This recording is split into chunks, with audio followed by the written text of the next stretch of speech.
अस्सलाम वालेकुम। आप जानते हैं कि पाकिस्तान की सियासत और मईशत दोनों दलदल में जा चुकी हैं। सियासत का बहुत बुरा हाल है, मईशत तबाह हाल है। आप सब इस बात से वाकिफ़ हैं। ये क्यों हुई हैं, इसकी क्या वजूहात हैं, ये बहुत से लोग जो है इसको डिस्कस कर रहे हैं। लेकिन इनमें से एक बात जो है वो सब में मिसिंग है कि लोग जो है वो सियासत को जो है वो शख्सियात के गिर्द घुमा रहे हैं। लेकिन आज के वीलॉग में हम ज़िक्र करेंगे कि सियासत जो होती है वो शख्सियात की मरून मिन्नत नहीं होती, बल्कि सियासत जो है वो आज के दौर में एक पॉलिटिकल साइंस बन चुकी है।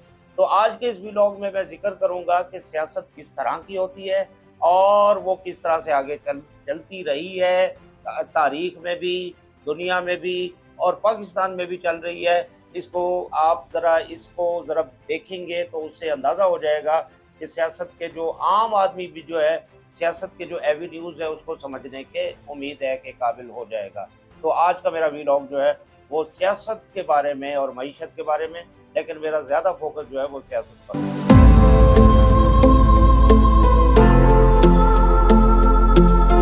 आसिम शुजाई अपने व्लॉग के साथ हाज़िर खिदमत है और आप मेरा चैनल आसिम शुजाई ऑफिशियल को ज़रूर जो है लाइक कीजिए, सब्सक्राइब कीजिए और वीडियो को जो है वो एंड तक ज़रूर देखिए, क्योंकि इसमें हम कोशिश कर रहे हैं कि हम अपनी जो सूरत हाल है इसको समझने की कोशिश कर रहे हैं। और इसमें मैं चाहता हूँ कि आम लोग जो हैं वो जो परेशान हाल हैं, जिनको कुछ समझ नहीं आ रही, इवन सियासतदानों को कुछ समझ नहीं आ रही, और वो जो इस फैसला साज लोग हैं उन्हें भी कुछ समझ नहीं आ रही कि ये हो क्या रहा है। आज के इस व्लॉग में मैं ज़रा उनको क्लियर करने की कोशिश करूँगा, जिसारत करूँगा, जो जितनी हद तक मेरी समझ बूझ है, और उम्मीद करते हैं अगर आप अपने कमेंट्स देंगे तो फिर और अंदाज़ा हो जाए। अच्छा, सियासत जो होती है वो 3 तरह की होती है। वैसे तो बहुत किस्म की सियासत होती है, लेकिन उसकी जो 3 किस्में हैं वो बहुत ज़्यादा स्ट्रॉन्ग है, जो दुनिया में चलती रही हैं, आज भी चल रही हैं।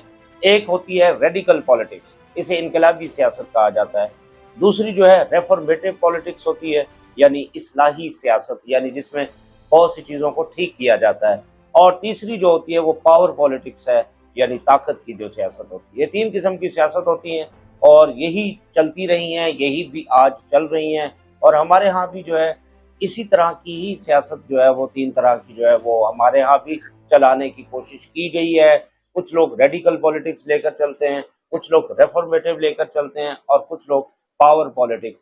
पावर पॉलिटिक्स जो है वो असल में जो ताकतवर तबकात होते हैं, जो हुक्मरान तबकात होते हैं वो लेकर चलते हैं, और ये दुनिया भर में है। इसमें जो आपको पता है जो आलमी साम्राज्य है, इंपीरियलिस्ट पावर्स हैं, वो पावर पॉलिटिक्स पर यकीन रखते हैं।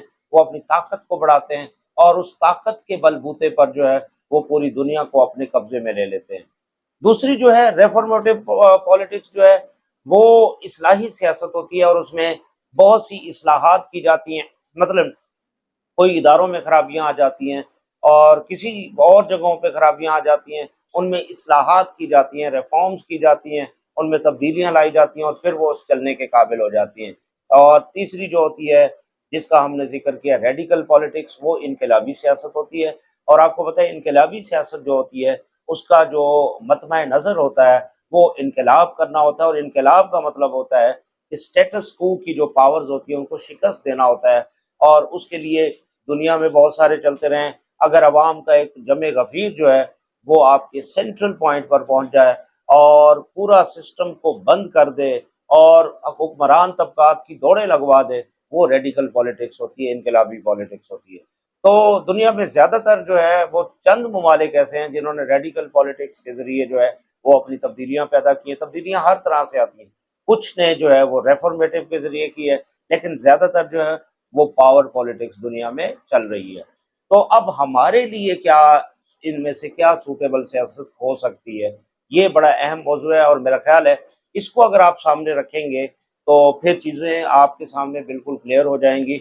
मेरा ख्याल में, मैं जहाँ तक जानता हूँ, हमारे यहाँ जो है मेरे ख्याल में जो रेफॉर्मेटिव पॉलिटिक्स है, यानी इस्लाही सियासत है, उसकी बहुत ज़्यादा ज़रूरत है हमारे यहाँ। सिस्टम जो है वो हमारा तकरीबन फेल हो चुका है, और लेकिन उसको रेडिकल पॉलिटिक्स में कन्वर्ट करना इतना आसान नहीं है। उसकी वजह ये है कि अवाम का जो जमे गफीर है वो आप इकट्ठा करके इस्लामाबाद तक ले जाकर उसको मफलूज कर देना, सिस्टम जो है वो अभी कोई भी पॉलिटिशियन जो है वो इस काबिल नहीं है کہ وہ ایسا کر سکے۔ اگرچہ ابھی آپ نے دیکھا کہ ایک اٹیمپٹ ابھی بھی ہوئی ہے، یہ 9 مئی کو، اس میں بھی بہت سے لوگ یہ کہہ رہے ہیں کہ 9 مئی کو جو ہے وہ پورے سسٹم کو جام کر کے، اور اس کے علاوہ جو ہے اسٹیبلشمنٹ، فوجی اسٹیبلشمنٹ کے اندر جو ہے بغاوت کے لیے یہ اٹیمپٹ ہوئی تھی، اور اس کے پیچھے بہت سی تھیریز بھی سامنے آ رہی ہیں۔ کچھ لوگ کہتے ہیں کہ انٹرنیشنل پاورز جو ہے وہ ایسا کر رہی تھی۔ بہرحال ہماری جو پاور پالیٹکس کے جو مطلب جو حکمران طبقات ہیں، انہوں نے یعنی ملٹری اسٹیبلشمنٹ نے اس کو ناکام بنا دیا ہے۔ ابھی تک تو ایسا لگ رہا ہے کہ اس کو ناکام کیا ہے اور پیچھے ہٹنے پر مجبور کر دیا ہے۔ تو یہ ایک اٹیمپٹ ابھی بھی ہوئی تھی ایک ریڈیکل پالیٹکس کی۔ کیسے ہوئی تھی، کیوں ہوئی تھی، کیوں نہیں ہوئی، اس کی بہت سی وجوہات ہیں۔ آپ کو پتہ ہے کہ انقلاب جو ہوتا ہے، ریولوشن، اس کے لیے دو چیزوں کا ہونا بہت ضروری ہے۔ یہ ایک بہت بڑے انقلابی لیڈر لینن کا قول ہے، وہ کہتا ہے کہ آبجیکٹو کنڈیشنز اور سبجیکٹو کنڈیشنز، یعنی موروثی حالات، یعنی آپ کے جو ملک کے حالات جو ہوتے ہیں وہ تقاضا کر رہے ہوتے ہیں تبدیلی کا، یعنی ریفارمز نہیں بلکہ حکومت کے سیٹ اپ یا سسٹم کو تہس نہس کر کے نیا سسٹم لانے کا تقاضا کر رہے ہوتے ہیں، وہ حالات جو ہوتے ہیں وہ آبجیکٹو کنڈیشنز ہوتی ہیں۔ اور جبکہ سبجیکٹو کنڈیشنز دوسری ہوتی ہیں، وہ ہوتی ہیں پارٹی کی تنظیم اور اس کے علاوہ لیڈرشپ۔ یہ سبجیکٹو کنڈیشنز جو ہوتی ہیں، ان دونوں کا پورا ہونا بہت ضروری ہوتا ہے۔ اگر ان میں سے ایک بھی مسنگ ہو تو انقلاب نہیں ہو سکتا۔ تو یہ دنیا کے جو بڑے بڑے انقلابی سائنٹسٹ ہیں وہ اس بات پر متفق ہیں کہ یہ دونوں کنڈیشنز کا پورا ہونا بہت ضروری ہوتا ہے۔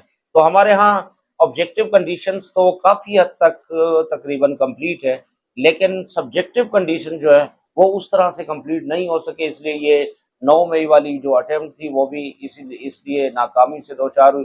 اور اس سے پہلے بھی اگر آپ کو یاد ہو تو کوئی 50s میں، ارلی 50s میں راول پنڈی سازش کیس تھا، تو اس میں بھی یہ اٹیمپٹ کی گئی تھی۔ اس کے علاوہ 70s میں جو ہے یہ اٹیمپٹ ہوئی ہے۔ اس وقت ہو سکتا تھا، اس وقت کنڈیشنز بھی تھے، لیکن اس وقت کوئی تنظیم ایسی نہیں تھی یا لیڈرشپ ایسی نہیں تھی کہ اس کو کیش کرا کے انقلاب کر سکتی تھی۔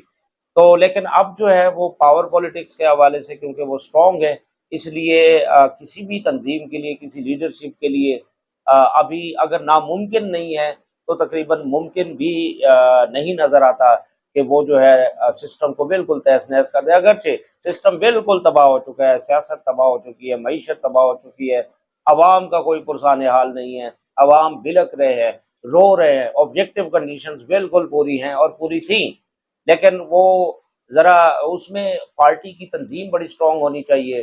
اگر آپ ریڈیکل پالیٹکس کرنا چاہتے ہیں تو پارٹی جو ہوتی ہے وہ مطلب سکہ بند ہونی چاہیے۔